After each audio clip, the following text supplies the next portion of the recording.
اعوذ باللہ من الشیطان الرجیم پناہ مانگتا ہوں میں اللہ کی شیطان مردود سے۔ بسم اللہ الرحمن الرحیم شروع اللہ کا نام لے کر جو بڑا مہربان نہایت رحم والا ہے۔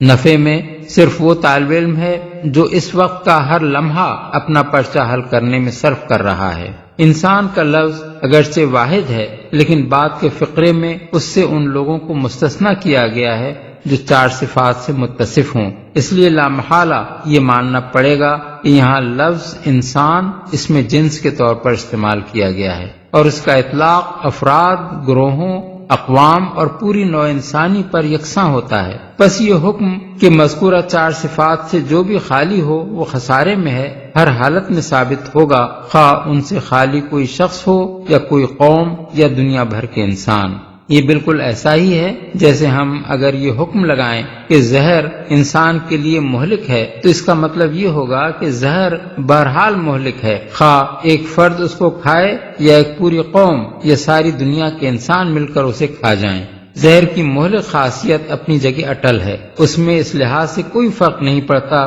کہ ایک شخص نے اس کو کھایا ہے یا ایک قوم نے اسے کھانے کا فیصلہ کیا ہے یا دنیا بھر کے انسانوں کا اجماع اس پر ہو گیا ہے کہ زہر کھانا چاہیے۔ ٹھیک اسی طرح یہ بات اپنی جگہ اٹل ہے کہ چار مذکورہ بالا صفات سے خالی ہونا انسان کے لیے خسارے کا موجب ہے۔ اس قاعدہ کلیہ میں اس بات سے کوئی فرق نہیں پڑتا کہ کوئی ایک شخص ان سے خالی ہے یا کسی قوم نے یا دنیا بھر کے انسانوں نے کفر، بدعملی اور ایک دوسرے کو باطل کی ترغیب دینے اور بندگی نفس کی تلقین کرنے پر اتفاق کر لیا ہے۔ اب یہ دیکھیے کہ خسارے کا لفظ قرآن مجید کس معنی میں استعمال کرتا ہے۔ لغت کے اعتبار سے خسارہ نفع کی ضد ہے اور تجارت میں اس لفظ کا استعمال اس حالت میں بھی ہوتا ہے جب کسی ایک سودے میں گھاٹا آئے، اور اس حالت میں بھی جب سارا کاروبار گھاٹے میں جا رہا ہو، اور اس حالت میں بھی جب اپنا سارا سرمایہ کھو کر آدمی دیوالیہ ہو جائے۔ قرآن مجید اسی لفظ کو اپنی خاص اصطلاح بنا کر فلاح کے مقابلے میں استعمال کرتا ہے، اور جس طرح اس کا تصور فلاح محض دنیاوی خوشحالی کا ہم معنی نہیں ہے بلکہ دنیا سے لے کر آخرت تک انسان کی حقیقی کامیابی پر حاوی ہے، اسی طرح اس کا تصور خسران بھی محض دنیاوی ناکامی یا خستہ حالی کا ہم معنی نہیں ہے بلکہ دنیا سے لے کر آخرت تک انسان کی حقیقی ناکامی و نامرادی پر حاوی ہے۔ فلاح اور خسران دونوں کے قرآنی تصور کی تشریح اس سے پہلے ہم متعدد مقامات پر کر چکے ہیں، اس لیے ان کے اعادے کی حاجت نہیں ہے۔ اس کے ساتھ یہ بات بھی اچھی طرح سمجھ لینی چاہیے کہ اگرچہ قرآن کے نزدیک حقیقی فلاح آخرت میں انسان کی کامیابی اور حقیقی خسارہ وہاں اس کی ناکامی ہے، لیکن اس دنیا میں بھی جس چیز کا نام لوگوں نے فلاح رکھ چھوڑا ہے وہ دراصل فلاح نہیں ہے بلکہ اس کا انجام خود اسی دنیا میں خسارہ ہے،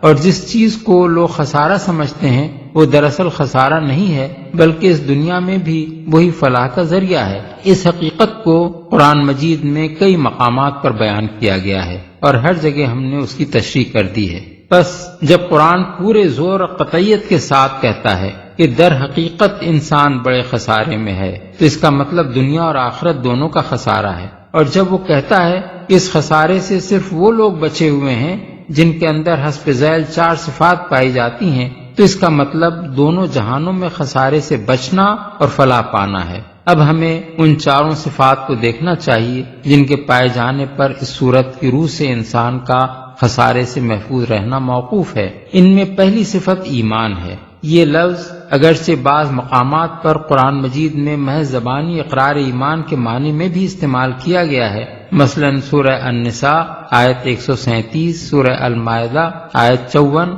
سورہ الانفال آیت 20 اور 27، سورہ التوبہ آیت 38 اور سورہ الصف آیت 2 میں، لیکن اس کا اصل استعمال سچے دل سے ماننے اور یقین کرنے کے معنی ہی میں کیا گیا ہے، اور عربی زبان میں بھی اس لفظ کے یہی معنی ہیں۔ لغت میں آمن لہو کے معنی ہیں صدقہ و اعتمد علیہ، یعنی اس کی تصدیق کی اور اس پر اعتماد کیا، اور آمن بہی کے معنی ہیں ایقن بہی، یعنی اس پر یقین کیا۔ قرآن دراصل جس ایمان کو حقیقی ایمان قرار دیتا ہے اس کو ان آیات میں پوری طرح واضح کر دیا گیا ہے۔ انما المؤمنون الذین آمنوا باللہ ورسولہ ثم لم یرتابوا، سورہ الحجرات آیت 15۔ یعنی مومن تو حقیقت میں وہ ہیں جو اللہ اور اس کے رسول پر ایمان لائے اور پھر شک میں نہ پڑے۔ ان الذین قالوا ربنا اللہ ثم استقاموا، سورہ حامیم السجدہ آیت 30۔ یعنی جن لوگوں نے کہا کہ ہمارا رب اللہ ہے اور پھر اس پر ڈٹ گئے۔ انما المؤمنون الذین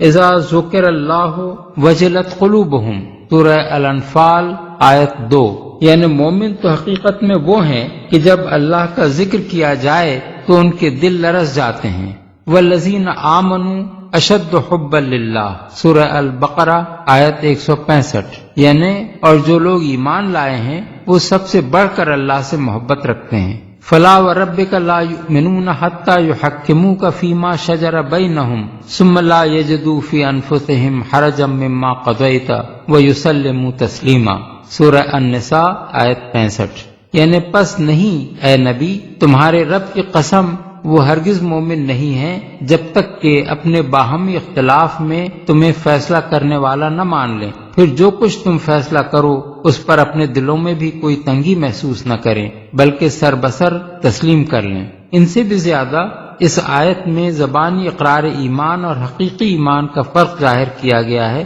اور یہ بتایا گیا ہے کہ اصل مطلوب حقیقی ایمان ہے نہ کہ زبانی اقرار۔ یا ایھا الذین آمنوا آمنوا باللہ ورسولہ، سورہ النساء آیت 136۔ یعنی اے لوگو جو ایمان لائے ہو، ایمان لاؤ اللہ اور اس کے رسول پر۔ اب رہا یہ سوال کہ ایمان لانے سے کن چیزوں پر ایمان لانا مراد ہے، تو قرآن مجید میں پوری طرح اس بات کو بھی کھول کھول کر بیان کر دیا گیا ہے۔ اس سے مراد اولاً اللہ کو ماننا ہے، محض اس کے وجود کو ماننا نہیں بلکہ اسے اس حیثیت سے ماننا ہے کہ وہی ایک خدا ہے، خدائی میں کوئی اس کا شریک نہیں ہے، وہی اس کا مستحق ہے کہ انسان اس کی عبادت، بندگی اور اطاعت بجا لائے، وہی قسمتیں بنانے اور بگاڑنے والا ہے، بندے کو اسی سے دعا مانگنی چاہیے اور اسی پر توکل کرنا چاہیے، وہی حکم دینے اور منع کرنے والا ہے، بندے کا فرض ہے کہ اس کے حکم کی اطاعت کرے اور جس چیز سے اس نے منع کیا ہے اس سے رک جائے،